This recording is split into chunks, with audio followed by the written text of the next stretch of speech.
بسم اللہ الرحمن الرحیم۔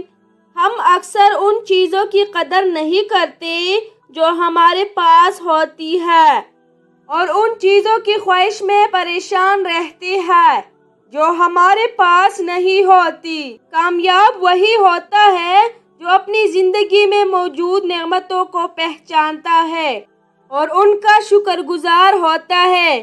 آج کی کہانی میں ایک ایسا سبق ہے جو ہماری سوچ بدل سکتا ہے۔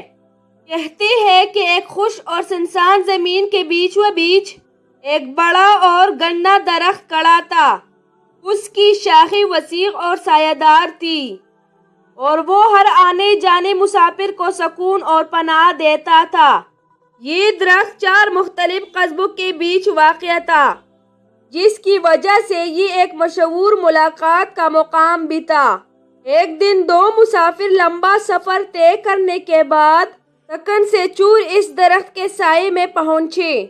سورج کی جھلستی ہوئی دھوپ میں یہ سایہ کسی نعمت سے کم نہیں تھا۔ وہ درخت کے نیچے بیٹھے ٹھنڈا ہوا محسوس کیا اور کچھ دیر کے لیے سو گئے ہیں۔ جب آنکھ کھلی تو ان میں سے ایک مسافر کو بھوک محسوس ہوئی۔ اس نے درخت کے آس پاس دیکھا، شاید کوئی پھل یا کھانے کی چیز مل جائے، مگر کچھ نہ پایا۔ اس بار وہ غصے میں آ گیا اور درخت کو برا بھلا کہنے لگا۔ یہ کیسا بیکار درخت ہے، نہ کوئی پھل دیتا ہے نہ کھانے کے لیے کچھ اور، اس کا یہاں ہونا بالکل بیکار ہے۔ دوسرا مسافر جو زیادہ سمجھدار تھا اسے سمجھانے لگا کہ ہمیں ناشکرا نہیں ہونا چاہیے، لیکن پہلا مسافر مسلسل درخت کے بے قدری کرتا رہا۔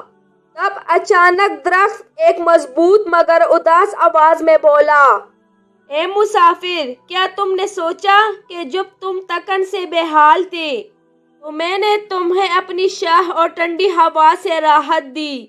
اگر میں یہاں نہ ہوتا تو شاید تم دھوپ میں گر کر بے ہوش ہو جاتے۔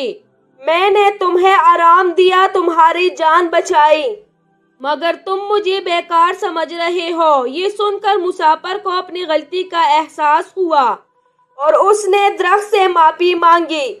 یہ کہانی ہمیں ایک اہم سبق دیتی ہے، اپنی زندگی میں ملنے والی نعمتوں کی قدر کرو۔